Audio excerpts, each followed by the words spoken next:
Bismillahirrahmanirrahim. Assalamualaikum warahmatullahi wabarakatuh. My name is Mohamed bin Hassan. So for today, I'll do a presentation on the proposed instrument for the research as part of the assignment requirement for the research methods in education.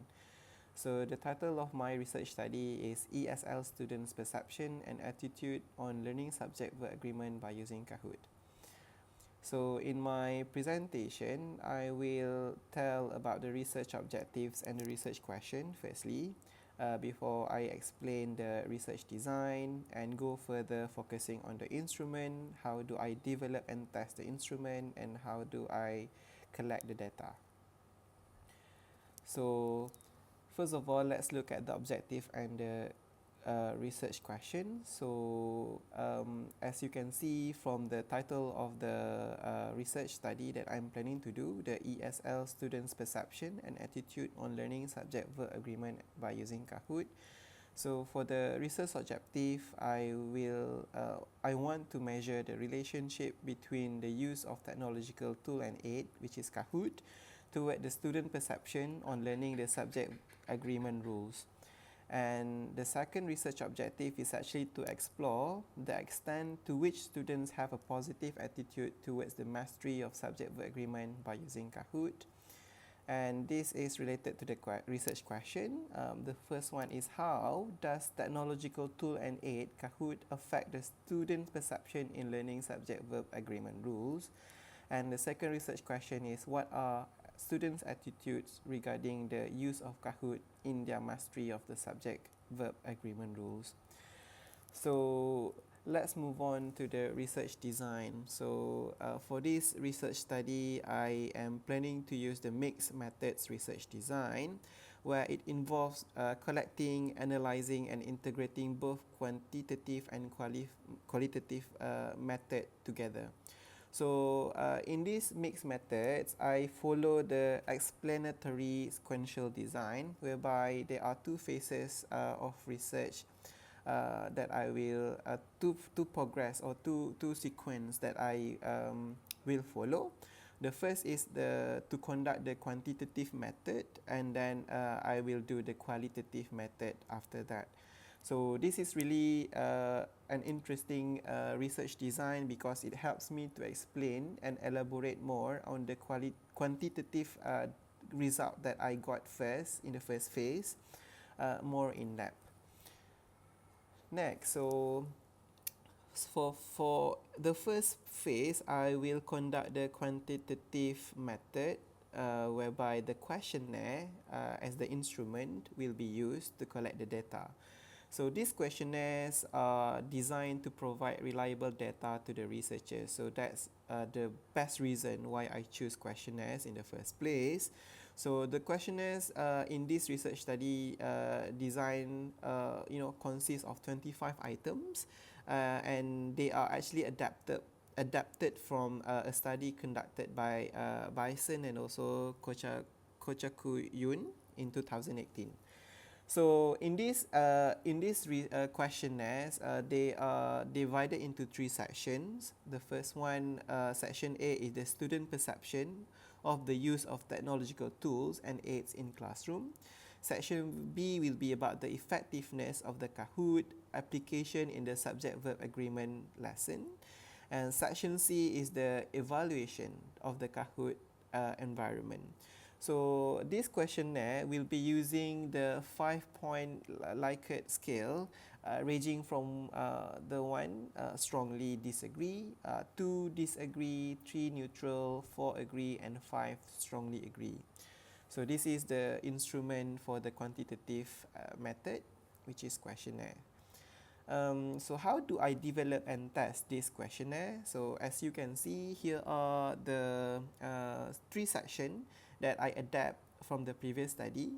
So for the first question, for the first section there are 10 questions, and the second section B 10 more questions, and section C 5 questions. Okay, so first of all, what I need to do is actually to do the reliability test, whereby I need to use Chromback Alpha to measure the items reliability. So this is really necessary to actually test the reliability, because we can see if the questions are actually valid for the participant later. So in this test, if the alpha score is 0.7 or higher, the questionnaires are actually reliable. But if I got the score below 0.7, it means that the questionnaires are quite questionable, that I need to have some changes in the questionnaires. So I mean, this score is really important for the reliability. So it is better if you have 0.7 above. And these questionnaires will be conducted online via Google Form for the data collections. So for the data collection, for the quantitative method in this questionnaire, so the participant that I have in this research study are 75 Form 3 students who are studying in a secondary school in Pontian, Johor. So I use the convenient sampling because because of the students' availability and the consent given by the school and the district education office. So this is for the ethical purpose, so that it is ethical to conduct the research in the school. So before the questionnaires are distributed, the 3 sessions of English classes are carefully planned, designed and conducted. These classes are focusing on the subject-verb agreement rules with the use of Kahoot, which is the technological tool and aid that be the focus in my research.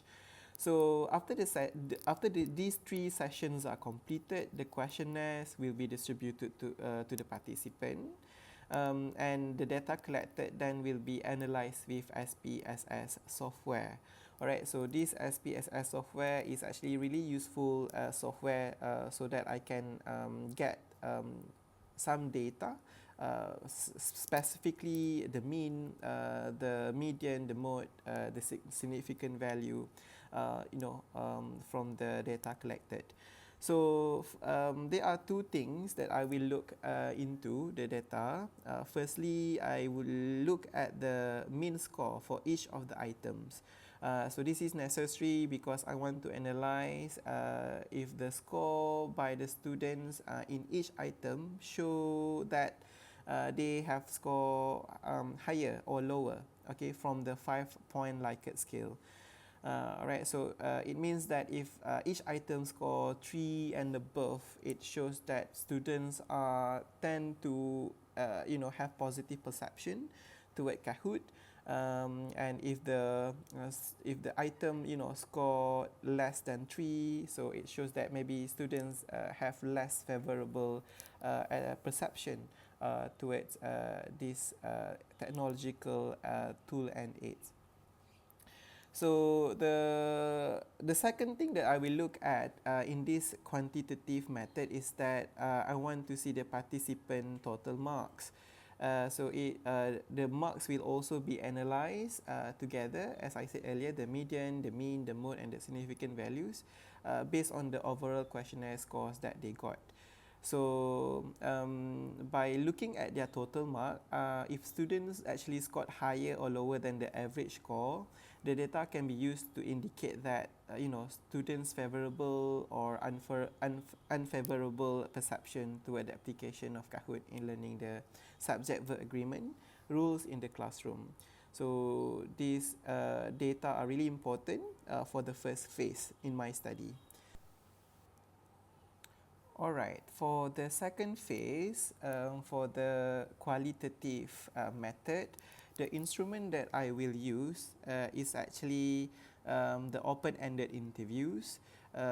It will be conducted, to allow me to capture the actual words of participants, offering diverse perspective and a more in-depth understanding of their attitude toward Kahoot in the mastery of the subject-verb agreement. So from the interview also, I can obtain more detail and specific information beyond the what statistical test alone can reveal. Okay, so this approach also aims to offer an alternative perspective in the research. So let's move on to see how do I develop and test the open-ended interviews. So as you can see here, there are actually 5 open-ended questions in the interview, which to encourage detailed responses. Alright, so based from the result from the quantitative method from the questionnaires, so a purposeful sampling is used, whereby there are 10 participants who scored lower and higher than the total mean mark will be selected to be interviewed. So why the participant are selected based on those who scored lower and higher from the mean mark is because to make sure that participants are balanced between those who have a favorable perception and less favorable perception towards Kahoot. So biases can be avoided to determine the attitude of students in learning SVA by using Kahoot for this qualitative method. So for the data collection, so after the interviews are completed, the audio or the video recording of the participant during the interviews will be transcribed to create a written record of the interview. So by having this transcribed or written record, the thematic analysis can be done to interpret the data and identify the key themes of the responses, okay, in order to see if students share favorable attitudes toward the use of Kahoot in learning subject agreement rules or otherwise. So by using this thematic analysis, I think we can actually see the keywords in the participant responses. Why do they like Kahoot to be implemented during learning SVA, or why they don't like Kahoot while learning the lesson. So the NVivo software will be used to actually assist the coding process of the data according to different generated themes. So this will be very helpful for me to actually see if students have favorable attitudes toward Kahoot. There are certain words that they use, and if they don't actually like Kahoot in the lesson, so there might be some sort of negative words that this software can trace. So the data analysis from this open-ended interview can provide a better understanding of the quantitative result and allow me to relate and discuss them to existing literature and theories to explain the findings and their implications. So by getting this data analysis from the qualitative method from the open-ended interviews, I can actually explore in depth what have I got from the quantitative method from the questionnaires result just from my first phase. Alright, and this will also allow me to actually relate to the previous studies based on the findings and also the implications. So therefore, this qualitative method, the open-ended interviews, are really important because this qualitative method can offer an alternative perspective in my research study. So I guess that's all from me. Thank you so much. Assalamualaikum.